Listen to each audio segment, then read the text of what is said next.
ഈ ഒരു വർക്ക് ചെയ്യാൻ ഞാൻ അത്യാവശ്യം ടെൻസ്ഡായിരുന്നു കേട്ടോ. എന്താണെന്ന് വെച്ചാൽ നമ്മുടെ കസ്റ്റമർ റെഫറൻസ് ബുക്ക് തന്നിട്ടും ഞാൻ എൻ്റെ ഇഷ്ടത്തിന് ചേഞ്ച് ആക്കിയൊരു വർക്കായിരുന്നു കേട്ടോ ഇത്.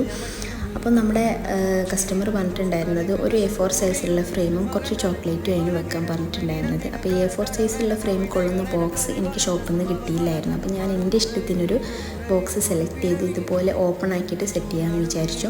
അപ്പോൾ നമ്മൾ ആദ്യം തന്നെ ഫ്രെയിം വെച്ച് കൊടുത്തു. പിന്നെ ചോക്ലേറ്റൊക്കെ ഞാൻ ഇതുപോലെയായിരുന്നു സെറ്റ് ചെയ്തത്. അതെനിക്ക് അത്ര പെർഫെക്റ്റ് ആയിട്ട് തോന്നിയില്ല. പിന്നെ 1-2 തവണ മാറ്റിയൊക്കെയാണ് ഞാൻ ഈ ഒരു കോലത്തിലാക്കിയെടുത്തത് കേട്ടോ. അപ്പോൾ ഈ ഒരു ഗിഫ്റ്റ് ഡെലിവറി ചെയ്യേണ്ടത് അജ്മാനിലേക്കായിരുന്നു. എൻ്റെ ഫ്രണ്ടിൻ്റെ തന്നെ ആനിവേഴ്സറി ആയിരുന്നു കേട്ടോ. അപ്പോൾ അവരുടെ ഉമ്മാൻ്റെ സിസ്റ്റേഴ്സാണ് ഈ ഒരു ഓർഡർ നാട്ടിൽ നിന്ന് തന്നത്.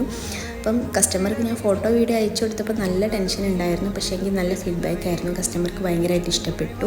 അപ്പോൾ ഇതിൻ്റെ ഒരു റിയാക്ഷൻ വീഡിയോ ഞാൻ മുന്നേ അപ്ലോഡ് ചെയ്തിട്ടുണ്ട്. കാണാത്തവരുണ്ടെങ്കിൽ എന്തായാലും പോയി കാണാം. അപ്പം നിങ്ങൾക്ക് UAE ഇതുപോലെ ഗിഫ്റ്റൊക്കെ കൊടുക്കണമെന്നുണ്ടെങ്കിൽ എൻ്റെ നമ്പറിലോ ഇൻസ്റ്റഗ്രാമിലോ കോൺടാക്റ്റ് ചെയ്താൽ മതി കേട്ടോ.